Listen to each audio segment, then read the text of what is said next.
আমাদের প্রত্যেক দিনের ব্যস্ততা এবং ব্যস্তময় যে জীবন, তার সাথে আমরা অভ্যস্ত হয়ে পড়েছি। এই অভ্যস্ততা দিনের পর দিন বাড়ে।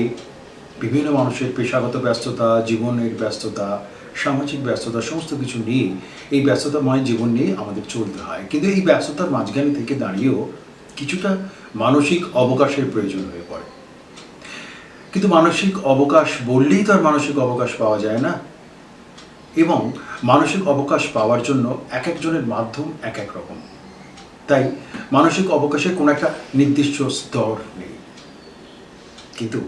কিন্তু মানসিক অবকাশ পাওয়ার জন্য যদি সাহিত্যের উপর নির্ভর করি, আমরা যারা বাঙালি, আমাদের সাহিত্যের উপর নির্ভরশীলতা, সাহিত্যের উপর ভাবনা, ভালোবাসা, অনুভবতা, সাহিত্যের যে আকর্ষণ, তা আমাদের কিন্তু আরও অনেক বেশি একটা অবকাশকে ছুঁয়ে দেয়।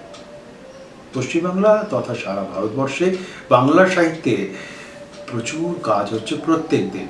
অসংখ্য বই, উপন্যাস, গল্প, ছড়া, প্রবন্ধ ইত্যাদি আরও অনেক কিছুই চলছে, লেখা চলছে, নিরন্তর লেখা চলছে, এবং এই নিরন্তর লেখার সাথে সাথে প্রকাশিত হচ্ছে প্রচুর বই, প্রচুর ভাবনা, প্রচুর সংস্কৃতি। আর সেই বইয়ের উপরে নির্ভর করে আমরা বোধহয় কিছুটা মানসিক অবকাশকে পেতে পারি। আজকে আমাদের এই অনুষ্ঠানে, আজকের ভাবনা অনুষ্ঠানে আমাদের সাথে রয়েছেন এইরকম একজন মানসিক অবকাশে তৈরি করার জাদুকর, বিশিষ্ট লেখক বিকাশ বিশ্বাস।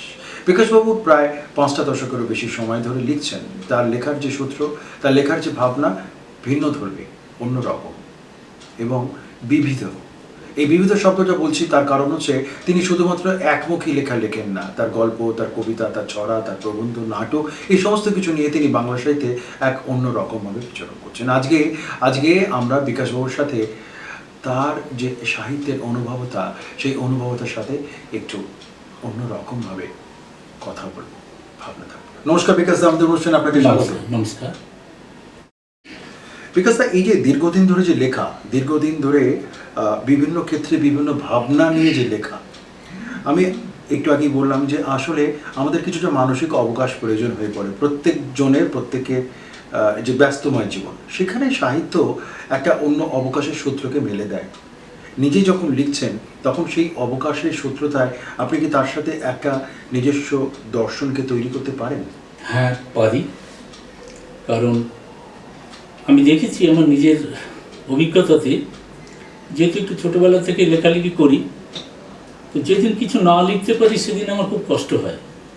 সেদিন মনের মধ্যে কোথাও একটা অতৃপ্তি ভাব থেকে যায়। তো একটা কবিতা যদি লিখি, আপনাদেরকে সঙ্গে বলা যেতেই পারে, আমি বাংলাদেশে কয়েকটা আছে সাহিত্যের সব অনলাইন ফেসবুকেই, সেখানে লিখে বেশ আনন্দ পায়। কিছু মানুষ লাইক করেন, প্রশংসা করেন বিভিন্নভাবে। তো এই যে দর্শন বলছেন, তা আমি তো মনে করি এটাই দর্শন, যে আমি কিছু সৃষ্টি করতে পারছি না, অর্থাৎ কিনা একটা নতুন কিছুকে দেখা। এবং এই যে যেহেতু লেখার সূত্র ধরে নতুন কিছুকে দেখার যে একটা অনুরণন ভেতরে তৈরি হচ্ছে, সেটাই কোথায় কলমের ডগায় আসছে, তাই তো?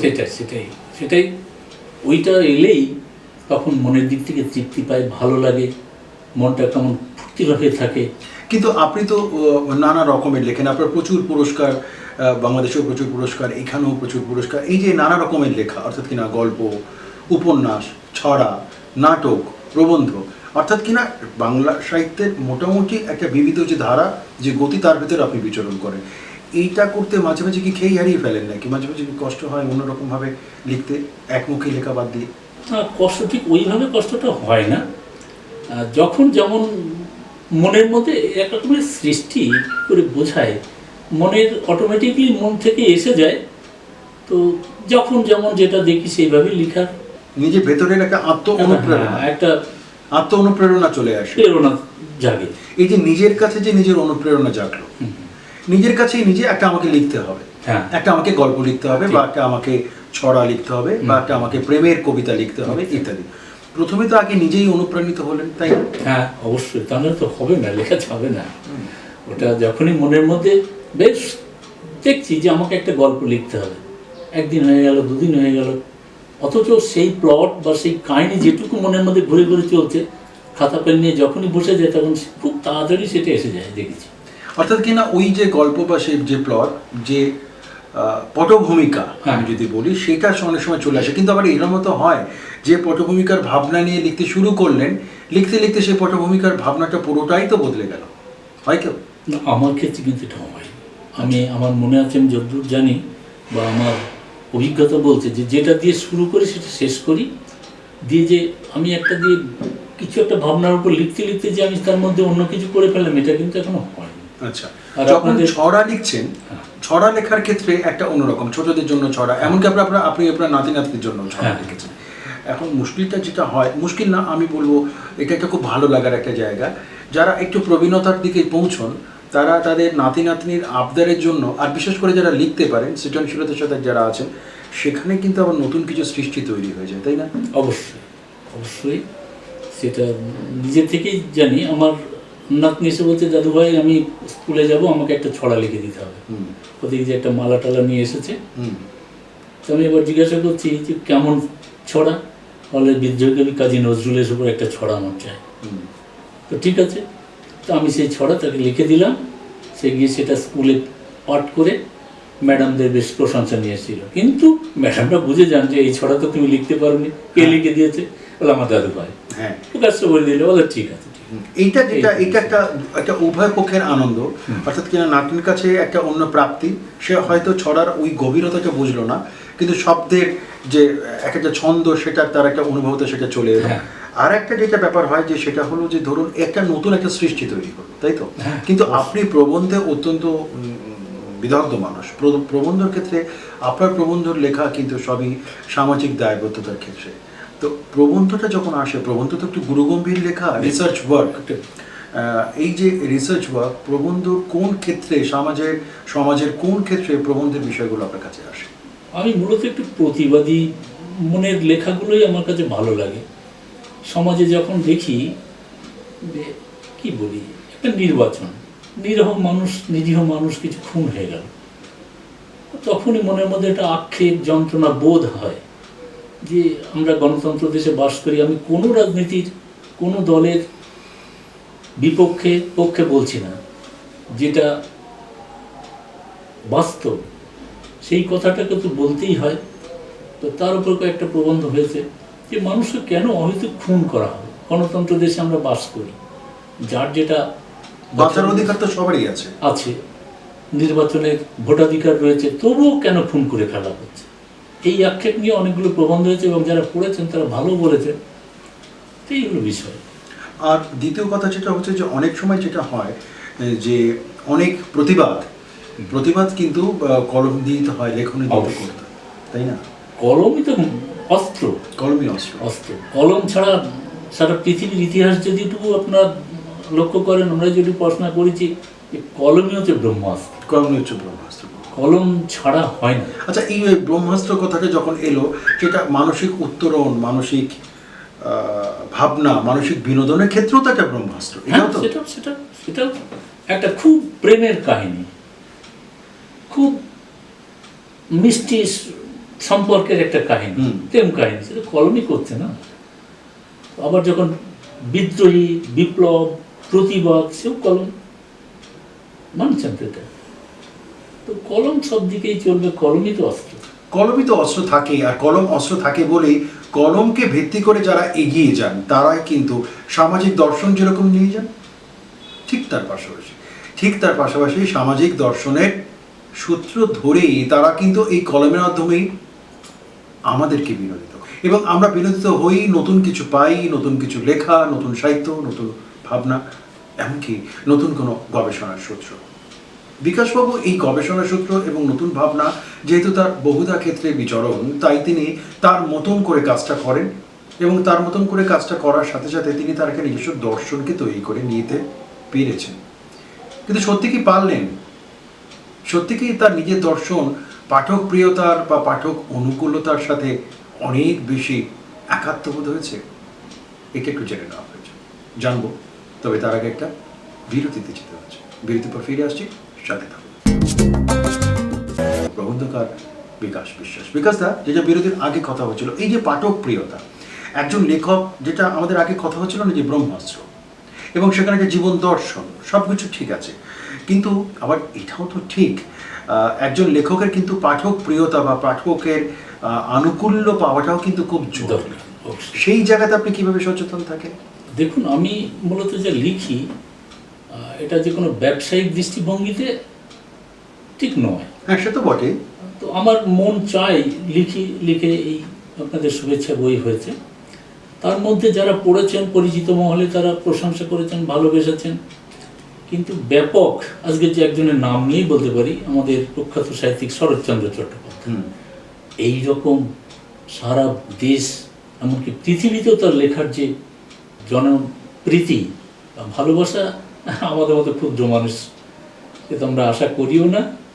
না, কিন্তু আবার এটা ঠিক, হ্যাঁ, নিঃসন্দেহে আমাদের শরৎচন্দ্রের কথা যখন এলো তখন রবীন্দ্রনাথের কথা আসবে না কেন? পরবর্তীতে মানিক বন্দ্যোপাধ্যায়ের কথা হবে, আসবে না কেন? ব্যাপার হয়েছে যেটা, যে তারা তো এক একটা মহিরু, বনস্পতি। সেই জায়গা থেকে দাঁড়িয়েও পরবর্তী পর্যায়ে আজকে রবি পরবর্তী অধ্যায়, শরৎ পরবর্তী অধ্যায় বা মানিক পরবর্তী অধ্যায়ে কিন্তু লেখা সাহিত্য কিন্তু চলছে। সাহিত্য একটা ধারণা রয়েছে, মন্দ হয় না। যেহেতু আপনি দীর্ঘদিন ধরে লিখছেন, আপনার দীর্ঘ বই, অনেক বই, একটা কথা যেটা বলুন, যে পাঠকের যে পাঠক প্রিয়তা, পাঠকের যে ভালো লাগা, আপনার ক্ষেত্রে একটা সুবিধা হচ্ছে, আপনি প্রবন্ধও লিখছেন, গল্পও লিখছেন, উপন্যাসও লিখছেন, প্রেমের কাহিনীও লিখছেন, আবার কবিতাও লিখছেন। ফলে পাঠক প্রিয়তার কোন দিকটা, পাঠক কি চায়, এটার কি কোনো একটা নির্দিষ্ট ধরন বা ভাবনা কি কখনো বুঝতে পারেন নিজে? হ্যাঁ, আমার যে উপলব্ধিতে এসেছে, মানে যেটুকু অভিজ্ঞতা আমার সঞ্চয় হয়েছে তাতে করে দেখছি, পাঠক বড় মাপের কিছু পড়তে চাইছেন না। আমার অনেক প্রকাশক বন্ধু বলেছেন যে ছোট গল্প, অনুগল্প লিখুন, পাঠক মহলে ওর একটা চাহিদা আছে। কিন্তু কবিতার ক্ষেত্রে আমি দেখেছি, আধুনিক কবিতা বহু পাঠক বুঝতে পারেন না। আপনিও দেখবেন যে একটা গদ্য কবিতা এমন দুর্বোধ্য করে রাখা হয় যে আমরা লেখালেখি করছি তবুও আমরা বুঝতে পারি না। এটা কি আপনার মনে হয় যে এই যে মানে নির্মাণ, একটা যে কোনো জিনিসের নির্মাণে তো একটা, তার একটা বড় পার্ট। এখন এই নির্মাণের ক্ষেত্রে যে যদি কোনো রকম কোনো খামতি থাকে, যদিও প্রিয় দর্শক, এটা নিশ্চয়ই আপনারা স্বীকার করবেন, কবিতা লেখার ক্ষেত্রে কোনো একটা নির্দিষ্ট ধারা বা ব্যাকরণ সবসময় কিন্তু মানা হয় না বা মানা যায় নাও বটে। যেটা একটু আগে বিকাশবাবু বললেন, যে অনেক ক্ষেত্রে শব্দের জটিলতা, তার উপস্থাপনের, নির্মাণের একটা ভিন্ন দর্শন, এখানে বোধহয় একটা প্রতিক্রিয়া তৈরি হয়ে যায়। আপনি একটু আগে যেটা বললেন না, যে ওই মানুষ বড় কিছু লেখা পড়তে চাইছে না, ওটা সেই এই আজকে আমাদের এই আলাপচারিতা প্রথমেই সেটা শুরু আমরা বলছিলাম, যে আমাদের এই ব্যস্ততা বোধহয় একটা দীর্ঘতায় বেড়ে গেছে। আরও একটা কথা বোধহয় বৈদ্যুতিন মাধ্যমের একটা বড় দাপট, তাই না? যদিও আপনাকে এখন সারা পৃথিবী জুড়ে বৈদ্যুতিন মাধ্যমেও দেখছে বটে, কিন্তু এটা একটা বড় দাপটতা আছে। এটাকে কিভাবে দেখবেন? যদি প্রকৃত ভালো লেখা হয়, মানুষ পড়বেন না তা নয়, কিন্তু নিজের উপলব্ধিতে দেখেছি যে, বা বিভিন্ন প্রকাশকের সঙ্গে যেটুকু আলাপচারিতায় হয়েছে, তারা কিন্তু বলছেন যে কবিতা মানুষ পড়ছেন না। কিন্তু কবিতার বইও প্রচুর প্রকাশিত হচ্ছে। ওই আমার মতো মন চেয়েছে, আমি হয়তো 100টা কবিতা লিখেছি, আমি একটা বই করব, এই হচ্ছে। কিন্তু মানুষের মানে জনপ্রীতি নিয়ে, চাহিদা নিয়ে সেটা কিন্তু হচ্ছে না। কিন্তু এখানে কি কখনো একটা আত্মবিশ্লেষণ করা প্রয়োজন নয় কি, যে সব ক্ষেত্রেই তো যে পাঠকের উপর আমরা দোষ দিচ্ছি, সব ক্ষেত্রে কি পাঠকদের উপর দোষ দেওয়াটা কি ঠিক হবে? না, সেটাও ঠিক নয়। এখন আমি যেটা বলছি, যে প্রকৃত ভালো লেখা হলে তার একটা জায়গা আছে, নেই তো নয়। কিন্তু প্রকৃত ভালো লেখা কোন একটা নির্দিষ্ট দর্শন তো নেই, যে এটা হলেই ভালো লেখা হলো, কি করে বলবেন? সেটা একটা সমস্যা, যে মানে সঠিক করে বলা মুশকিল, যে কোনটা ভালো কোনটা মন্দ। কারণ যিনি লিখছেন সে তো চাই বলবেনই যে আমার লেখাটা একদম। কিন্তু আসলে বোধ হয় যেটা, সেটা হলো, এটা খুব সত্যি, খুব একটা আমরা একটা খুব বিতর্কিত জায়গাতে আমরা এই মুহূর্তে ঘোরাফেরা করছি। তার কারণ সর্বক্ষেত্রেই পাঠককে শুধুমাত্র যে আমরা দোষ দেবো তা নয়, পাঠকের পাশাপাশি যিনি নির্মাণ করছেন, নির্মাতা, স্রষ্টা, যিনি সাহিত্যিক, যিনি সৃজনকর্তা, যিনি লিখছেন, তারও কিন্তু একটা দায়বদ্ধতা আছে। পাঠকের রুচি তৈরি করার পেছনে পাঠকের ভালো লাগানোর পেছনেও কিন্তু তার সব থেকে বড় দায়বদ্ধতা রয়েছে। দায়বদ্ধতা রয়েছে, তাই না? অর্থাৎ কিনা আপনি যখন 10টা প্রেমের কবিতা লিখলেন, আপনার কাছে তো সেটা সন্তানের মতো আপনার কাছে সেটা ভালো লাগবেই, তিনি লেখেন তার তো ভালো লাগবেই, তার নিজের সৃষ্টি। কিন্তু আবার এটাও তো ঠিক, আপনি লিখছেন কাদের জন্য? পাঠকের জন্য। পাঠকের জন্য। তাহলে সেই পাঠকের থেকে মতামত, পাঠকের ভালো লাগা বা মন্দ লাগার উপর আপনাকে অনেকে নির্ভরও করতে হবে। ঠিক, তাহলে তো আমি কাকে নিয়ে কি হবে আমার তার সেই লেখাটা? যদি পাঠক ভালোই না বাসলেন, যদি কেউ একটু নাই পড়লেন, তো সে লেখার কি মূল্য? তো সেই জন্য সেদিকটা তো মাথায় রাখাই দরকার। অনেক সময় যেটা হয় যে ধরুন এই ধরুন আপনি নাটক লিখছেন, আপনার শয়তান বিনাশ নাটক, এদিকে একাঙ্ক নাটক, নাটক বা যাত্রা বা ওয়ান ওয়ার্ল্ড থিয়েটার, এটা আস্তে আস্তে হারিয়ে যাচ্ছে। বাণিজ্যিক নাটক তো প্রায় হারিয়েই গেছে বলতে গেলে, গ্রুপ থেকে এটা বিক্ষিপ্তভাবে হয়। কিন্তু নাটকের ভিতরে রামকৃষ্ণদেব কিন্তু বলেছিলেন নাটকে লোকশিক্ষা হয়, তাই না? এটা রামকৃষ্ণদেবের কথা। তো নাটক কিন্তু অনেক বেশি সরাসরি বোধহয় দর্শকের সাথে, মানুষের সাথে একটা যোগসূত্র, ব্রিজ তৈরি করে দেয় না? হ্যাঁ, অবশ্যই দেয়, এটাকে তো মানতেই হবে। কিন্তু যখন নাটকের ক্ষেত্রে যখন ধরুন আপনি নাটক যখন লিখছেন, তখন তো একটা বইয়ের লেখার ক্ষেত্রে, গল্প, কবিতা, উপন্যাসের ক্ষেত্রে যখন আপনাকে অদেখা অজানা পাঠকের কথা ভাবতে হয়, তেমনি নাটকের ক্ষেত্রে ঠিক ব্যাপারটা তাই ভাবতে হয়। তো সেখানে আমার দর্শক, অজানা অচেনা দর্শক, অর্থাৎ দর্শক কি নেবেন, দর্শকের কি ভালো লাগা থাকবে, এটা মাথায় রাখতে হয়। ফলে তার মাঝে মাঝে কি কিছুটা একটু অন্য রকমের বিনোদনকে কি বুঝতে হয়। প্রকৃত কাহিনী যেটাকে নিয়ে আমরা চলছি, সেখানে বিনোদনের কথা কিছুটা মাথায় রাখা দরকারও আছে। তাহলে হয় কি, ওটা একঘেয়েমি, যে দর্শক বা পাঠক যাকে যাই বলি, তাদের মধ্যে একটা একঘেয়েমি, বিতৃষ্ণা এসে যাওয়ার সম্ভাবনা রয়েছে। সেই জন্য মধ্যে কোথাও যদি একটু কৌতুক, হাস্যরস রাখা যায়, এটাকে রিলিফ। হ্যাঁ, এইটা যেটা হচ্ছে যে ধরুন একটা লেখা হলো, একটা লেখার ভাবনা হলো, একটা লেখার ভাবনার সাথে আপনি এগিয়ে যাচ্ছেন, পাঠকের কথা ভাবছেন, দর্শকের কথা ভাবছেন, এবং আপনি খুব ভীষণ রকমভাবে সচেতন হয়েই ভাবছেন যে এটা একটা বিনোদন, আমি তাকে বিনোদিত করব। কিন্তু আপনার গল্পের যা কাঠামো, যা খসড়া, যা ভাবনা, যা চিন্তাধারা, তা কিন্তু সেই চূড়ান্ত বিনোদনের ওই পর্যায়ে পৌঁছচ্ছে না, বরং একটা অন্য সামাজিক দায়বদ্ধতার কথা বলছে। এরকম হয় কি? সেটাও হয় যখন তীব্র কোনো একটা প্রতিবাদী লেখা হচ্ছে, একটা অন্যায়ের বিরুদ্ধে আমি নাটকের মধ্যে দিয়ে কিছু করতে চাইছি, তখন কিন্তু বিনোদনের কথাটা মাথায় রাখা যাচ্ছে না। তখন আপনাকে মূল বিষয়টার দিকেই কলম চলছে। তখন ওর মধ্যে যদি কোনো নাচ বা কোনো গান বা বিনোদনের হাস্য কৌতুক কিছু দিই, তো সেটাকে ম্যাড়মেড়ে হয়ে যাবে। মানে এত তীব্র প্রতিবাদী একটা, আসলে আপনি যেটা বারবারই বলছেন, আমি নিজেও জানি যে এই যে একটা তীব্র প্রতিবাদী যে ভাবনা, এই তীব্র প্রতিবাদী ভাবনা তো একটা একমুখী হয়, তার মূল কাঠামোটা কিন্তু প্রতিবাদের দিকে যাওয়া, প্রতিবাদের দিকেই যাওয়া। সেটা তো একটা গল্পের কতগুলো চরিত্রগত বিশ্লেষণ করে থাকে। আচ্ছা, কখনো কি বিকাশ এরকম হয় যে ধরুন যে লেখার ক্ষেত্রে বা যে লেখার ভাবনার ক্ষেত্রে একেবারে কোনো পাঠক প্রিয়তাই পেলেন না, বরং পাঠকরা খুব কঠোর সমালোচনা করলো, নিজেকে কি পরিমার্জন সংশোধনের ক্ষেত্রে কিভাবে বিশ্লেষণ করবেন তখন রাস্তা একটি, যে আমি যেটা লিখেছি তার জন্য মানুষ যখন এত অতৃপ্ত বা ক্ষিপ্ত বা সমালোচনা করছেন, তাহলে আমাকে ওই টাইপের লেখাটা বন্ধ করতে হবে, রাস্তা চেঞ্জ করতে হবে, মানুষ যাতে আরো মানে অত বিরক্তিবোধ না করে।